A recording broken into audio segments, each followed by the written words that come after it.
Olá, queridos alunos do CEF3 do Paranoá. Eu sou o professor Enio, dou aula de língua portuguesa na quinta e na sexta séries, nas turmas da EJA.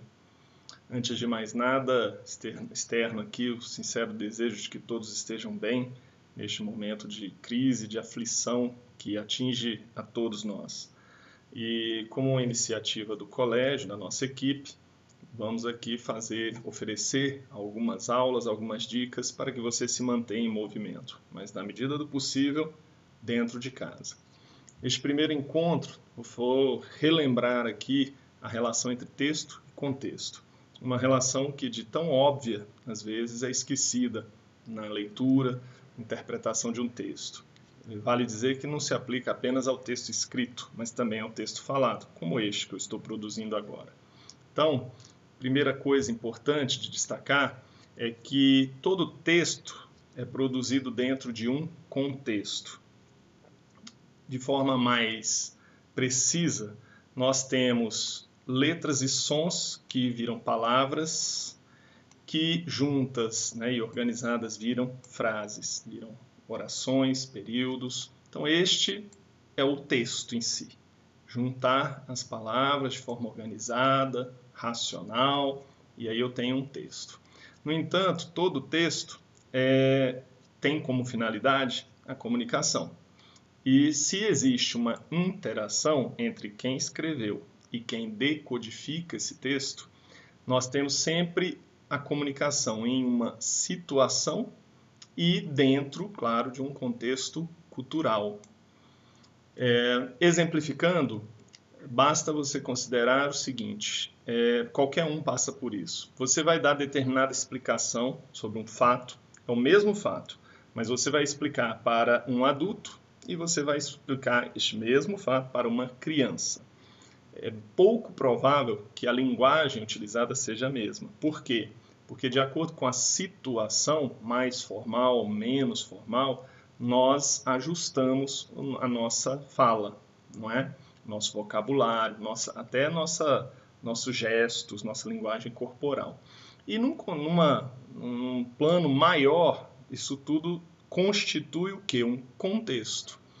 Ou seja, nós temos aí um conjunto de ideias, a ideologia, que está por trás de todo o texto que produzimos, ok?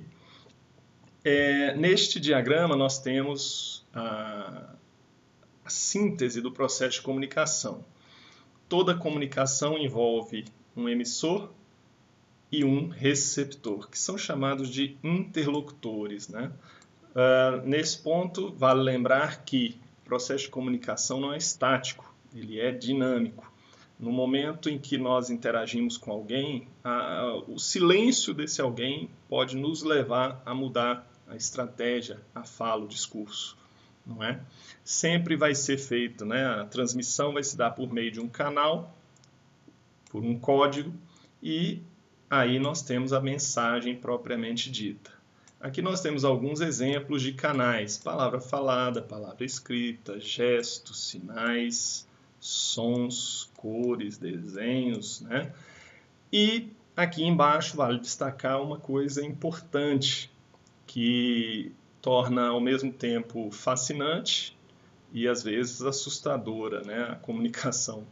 Toda comunicação envolve pessoas e essas pessoas têm ideias, sentimentos, conceitos, preconceitos, experiências e muitas vezes nós ignoramos tudo isso.